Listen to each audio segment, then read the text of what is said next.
Shalom saudara-saudara yang dikasihi oleh Tuhan. Kita bersyukur ketika kita masih memiliki kebebasan untuk boleh membaca firman Tuhan dalam hidup kita. Bahkan kita boleh bercerita kepada orang lain akan firman Tuhan. Mari kita gunakan setiap kesempatan menjadi kesempatan di mana kita jadi berkat kabar baik bagi orang lain.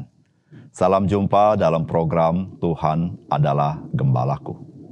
Saudara, pembelengguan bagi orang-orang percaya dari zaman ke zaman selalu terjadi, termasuk ketika kita membaca di dalam Alkitab.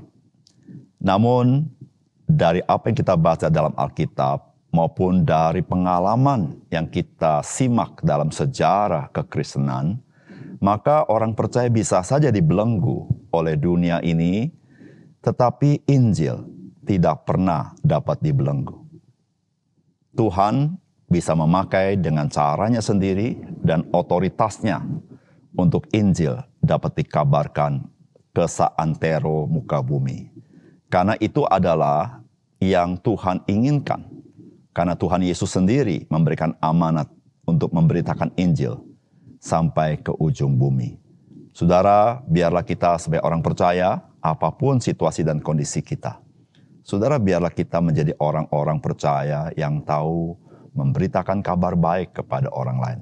Saudara, mari kita membaca firman Tuhan dari Kisah Rasul pasal 5 ayat 17 sampai dengan 42. Akhirnya mulailah imam besar dan pengikut-pengikutnya, yaitu orang-orang dari mazhab Saduki, bertindak sebab mereka sangat iri hati. Mereka menangkap rasul-rasul itu lalu memasukkan mereka ke dalam penjara kota. Tetapi waktu malam seorang malaikat Tuhan membuka pintu-pintu penjara itu dan membawa mereka keluar. Katanya, "Pergilah, berdirilah di bait Allah dan beritakanlah seluruh firman hidup itu kepada orang banyak." Mereka menaati perintah itu dan menjelang pagi masuklah mereka ke dalam bait Allah. Lalu mulai mengajar di situ. Sementara itu imam besar dan pengikut-pengikutnya menyuruh mahkamah agama berkumpul, yaitu seluruh majelis tua-tua bangsa Israel, dan mereka menyuruh mengambil rasul-rasul itu dari penjara. Tetapi ketika pejabat-pejabat datang ke penjara, mereka tidak menemukan rasul-rasul itu di situ. Lalu mereka kembali dan memberitahukan. Katanya, "Kami mendapati penjara terkunci dengan sangat rapinya dan semua pengawal ada di tempatnya di muka pintu. Tetapi setelah kami membukanya, tidak seorang pun yang kami temukan di dalamnya." Ketika kepala pengawal bait Allah dan imam-imam kepala mendengar laporan itu, mereka cemas dan bertanya apa yang telah terjadi dengan rasul-rasul itu. Tetapi datanglah seorang mendapatkan mereka dengan kabar, "Lihat, orang-orang yang telah kamu masukkan ke dalam penjara ada di dalam bait Allah, dan mereka mengajar orang banyak." Maka pergilah kepala pengawal serta orang-orangnya ke bait Allah, lalu mengambil kedua rasul itu, tetapi tidak dengan kekerasan, karena mereka takut kalau-kalau orang banyak melempari mereka. Mereka membawa keduanya dan menghadapkan mereka kepada mahkamah agama. Imam besar mulai menanyai mereka. Katanya dengan keras, "Kami melarang kamu mengajar dalam nama itu. Namun ternyata kamu telah memenuhi Yerusalem dengan ajaranmu dan kamu hendak menanggungkan darah orang itu kepada kami." Tetapi Petrus dan rasul-rasul itu menjawab, katanya, "Kita harus lebih taat kepada Allah daripada kepada manusia. Allah nenek moyang kita telah membangkitkan Yesus yang kamu gantungkan pada kayu salib dan kamu bunuh. Dialah yang telah ditinggikan oleh Allah sendiri dengan tangan kanannya, menjadi pemimpin dan juru selamat, supaya Israel dapat bertobat dan menerima pengampunan dosa. Dan kami adalah saksi dari segala sesuatu itu, kami dan Roh Kudus yang dikaruniakan Allah kepada semua orang yang mentaati Dia." Mendengar perkataan itu sangatlah tertusuk hati mereka dan mereka bermaksud membunuh rasul-rasul itu. Tetapi seorang Farisi dalam mahkamah agama itu yang bernama Gamaliel, seorang ahli Taurat yang sangat dihormati seluruh orang banyak, bangkit dan meminta supaya orang-orang itu disuruh keluar sebentar. Sesudah itu ia berkata kepada sidang, "Hai saudara-saudara Israel, pertimbangkanlah baik-baik apa yang hendak kamu perbuat terhadap orang-orang ini. Sebab dahulu telah muncul si Teudas yang mengaku dirinya seorang istimewa dan ia mempunyai kira-kira 400 orang pengikut. Tetapi ia dibunuh dan cerai-berailah seluruh pengikutnya dan lenyap. Sesudah dia pada waktu pendaftaran penduduk muncullah si Yudas seorang Galilea. Ia menyeret banyak orang dalam pemberontakannya, tapi ia juga tewas dan cerai-berailah seluruh pengikutnya. Karena itu aku berkata kepadamu, janganlah bertindak terhadap orang-orang ini, biarkanlah mereka, sebab jika maksud dan perbuatan mereka berasal dari manusia, tentu akan lenyap. Tetapi kalau berasal dari Allah, kamu tidak akan dapat melenyapkan mereka. Mungkin ternyata juga nanti bahwa kamu melawan Allah, nasihat itu diterima. Mereka memanggil rasul-rasul itu lalu menyesah mereka dan melarang mereka mengajar dalam nama Yesus, sesudah itu mereka dilepaskan. Rasul-rasul itu meninggalkan sidang mahkamah agama dengan gembira karena mereka telah dianggap layak menderita penghinaan oleh karena nama Yesus. Dan setiap hari mereka melanjutkan pengajaran mereka di bait Allah dan di rumah-rumah orang dan memberitakan Injil tentang Yesus yang adalah Mesias. Saudara yang dikasihi oleh Tuhan, kelompok orang-orang Saduki merupakan salah satu kelompok yang ada di dalam bangsa Yahudi pada masa itu. Saudara, kelompok ini adalah orang-orang yang bermazhab tidak percaya kepada kebangkitan orang mati. Saudara, imam besar mereka juga merupakan dari kelompok mazhab Saduki. Saudara, mazhab ini juga punya aliansi politik untuk mempengaruhi bangsa Yahudi, saudara-saudara. Dan saudara, tentu mereka sangat mementingkan pamor mereka. Dan sekarang mereka berjumpa dengan rasul-rasul dari Tuhan Yesus yang memiliki pengaruh yang sangat luas. Saudara, tentu mereka menjadi iri hati dan khawatir pamor mereka berkurang. Bukan saja itu, mereka juga tidak setuju dengan berita yang disampaikan para rasul tentang kebangkitan Tuhan Yesus. Meskipun kebangkitan Tuhan Yesus adalah sebuah fakta.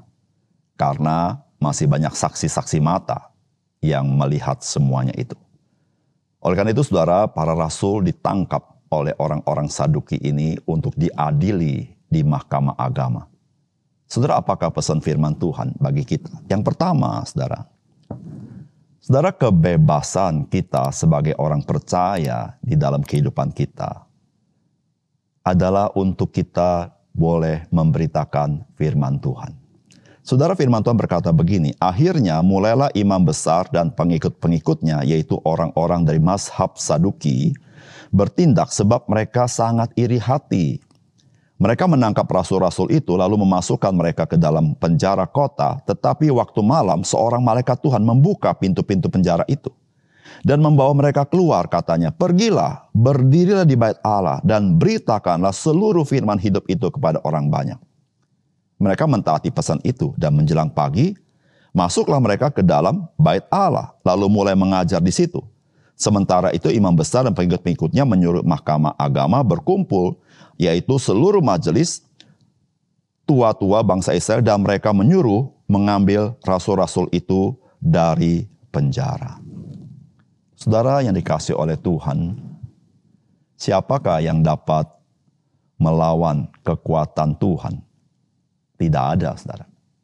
Dan hari ini kita membaca kisah ini dan kisah ini mengaminkan hal itu, bukan? Saudara, rasul-rasul ditangkap oleh orang-orang Saduki, dimasukkan ke dalam penjara. Tetapi saudara-saudara, Tuhan mengutus malaikatnya untuk membuka pintu penjara supaya mereka keluar dari penjara. Tetapi keluar dari penjara menjadi orang bebas bukan tanpa misi. Tetapi Tuhan memberikan amanat kepada mereka supaya mereka memberitakan seluruh firman hidup itu kepada orang banyak. Saudara yang kasih dalam Tuhan, Tuhan mempunyai misi bagi setiap kita sebagai orang percaya. Apakah misinya itu? Saudara, yaitu saudara dan saya di dalam kebebasan yang Tuhan sediakan adalah untuk memberitakan firman yang hidup itu, yaitu Injil Yesus Kristus itu. Saudara, ini yang terjadi. Kalau saudara membaca dalam Kisah Rasul pasal 4 ayat 31, di situ dikatakan, dan ketika mereka sedang berdoa, goyanglah tempat mereka berkumpul itu dan mereka semua penuh dengan Roh Kudus, lalu mereka memberitakan firman Allah dengan berani. Saudara, orang percaya hidup oleh Roh Kudus, maka implikasinya adalah orang percaya dengan berani memberitakan firman Allah. Saudara, kebebasan kita sebagai orang Kristen dapat menghidupi iman kita. Saudara, bukan tanpa maksud Tuhan. Tuhan punya misi dalam hidupmu dan hidupku, supaya dalam kehidupan kita sehari-hari, kita boleh memberitakan Injil, memberitakan firman Allah. Saudara, itulah yang dikatakan oleh Petrus di dalam suratnya. Di dalam 1 Petrus pasal 4 ayat yang ke-11 dikatakan, jika ada orang yang berbicara, baiklah ia berbicara sebagai orang yang menyampaikan firman Allah. Saudara, bagaimana dengan saudara? Pernahkah saudara men-sharingkan firman Allah kepada teman, sanak famili? Pernahkah saudara memberitakan kabar baik kepada mereka tentang kasih Tuhan? Pernahkah saudara menguatkan teman-teman saudara, rekan kerja, keluarga dengan firman Allah yang sesuai dengan kebutuhan mereka? Saudara, itulah maksud Tuhan menempatkan engkau dan saya di tempat-tempat tertentu, supaya engkau dan saya boleh menceritakan firman Allah kepada orang lain. Khususnya Injil Yesus Kristus. Kebebasan kita. Ada maksud Tuhan. Ada misi Tuhan. Oleh karena itu saudara yang kasih dalam Tuhan, mari. Di dalam kemerdekaan yang kita alami, mari kita menjadi orang-orang yang melakukan misi yang Tuhan embankan kepada kita. Yang kedua, saudara, meskipun manusia membunuh Yesus Kristus sekeji-kejinya di atas kayu salib, namun saudara, Kristus dan karyanya itu berkenan kepada Tuhan. Hal ini kita ketahui karena Kristus bangkit dari antara orang mati. Oleh karena itu saudara, pengampunan dosa hanya dapat diberikan Tuhan kepada mereka di dalam Yesus Kristus. Saudara, firman Tuhan berkata begini, mereka membawa keduanya dan menghadapkan mereka kepada mahkamah agama. Imam besar mulai menanyai mereka, katanya, dengan keras kami melarang kamu mengajar dalam nama itu, namun ternyata kamu telah memenuhi Yerusalem dengan ajaranmu dan kamu hendak menanggungkan darah orang itu kepada kami. Tetapi Petrus dan rasul-rasul menjawab, katanya, kita harus lebih taat kepada Allah daripada kepada manusia. Allah nenek moyang kita telah membangkitkan Yesus yang kamu gantungkan pada kayu salib dan kamu bunuh. Dialah yang telah ditinggikan oleh Allah sendiri dengan tangan kanannya menjadi pemimpin dan juru selamat, supaya Israel dapat bertobat dan menerima pengampunan. Dan kami adalah saksi dari segala sesuatu itu, kami dan Roh Kudus yang dikaruniakan Allah kepada semua orang yang mentaati Dia. Saudara, peristiwa Kristus mati ke salib itu dilaksanakan di depan masyarakat umum. Dan para rasul menyaksikan semuanya itu. Dan bukan itu saja, saudara. Para rasul adalah saksi mata bahwa Kristus memang telah bangkit dari antara orang mati. Dengan bukti, selama 40 hari, Tuhan Yesus menampakkan diri berkali-kali kepada mereka. Saudara yang kasih dalam Tuhan, semuanya itu memberitahukan kepada kita apa sesungguhnya yang sedang terjadi di atas kayu salib. Saudara, tidak ada seorang manusia, siapapun dia, betapapun hebatnya dia, betapapun sucinya dia, yang sanggup bangkit dari antara orang mati. Tetapi Kristus, meskipun manusia, membunuh dia dengan sekeji-keji di atas kayu salib, tetapi Tuhan berkenan akan apa yang Yesus kerjakan di atas kayu salib. Di mana buktinya? Yaitu Kristus tidak pernah dapat direngkuh terus oleh kematian. Dia bangkit dari antara orang mati. Saudara, hanya Yesus satu-satunya yang sanggup mengalahkan kematian.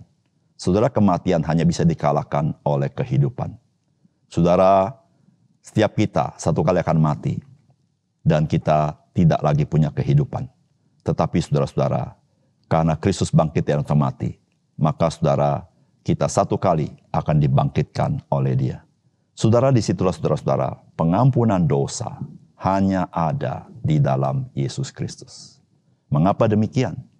Karena kematian Yesus Kristus di kayu salib adalah untuk menanggung dosa saudara dan dosa saya. Karena Kristus adalah Allah itu sendiri dan Dia adalah kudus itu sendiri. Sehingga saudara, kematian Dia sebagai manusia untuk menanggung dosa saudara dan dosa saya. Dan keefektifan pengampunan dosa itu nyata karena Kristus bangkit dari antara orang mati. Dan dia memberikan hidup. Dan hidup itu di dalam kelimpahannya. Oleh karena itu saudara yang kasih dalam Tuhan, biarlah kita yang hidup hari ini, kita menyadari hal itu. Mari kita bersandar kepada Kristus dan karyanya itu. Supaya saudara dan saya mengalami pengampunan dosa. Supaya saudara dan saya boleh menjadi anak-anak Allah. Supaya saudara dan saya boleh menerima hidup yang kekal itu. Bahkan lebih daripada itu, supaya hidup saudara dan hidup saya menjadi berharga. Karena hidup yang sementara dipakai Tuhan untuk bernilai kekal di dalam kerajaan Allah untuk kemuliaan nama Tuhan itu sendiri. Mari kita berdoa. Bapa di surga, terima kasih untuk kebenaran firman-Mu. Ajar kami, untuk kami menyelami kebebasan kami, untuk kami boleh menyampaikan kabar baik kepada orang lain. Supaya orang lain pun menikmati kebaikan Tuhan.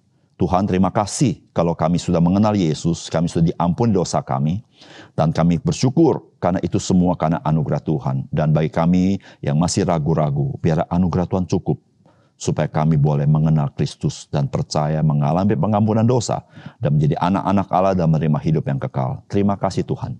Dalam nama Tuhan Yesus kami berdoa. Amin.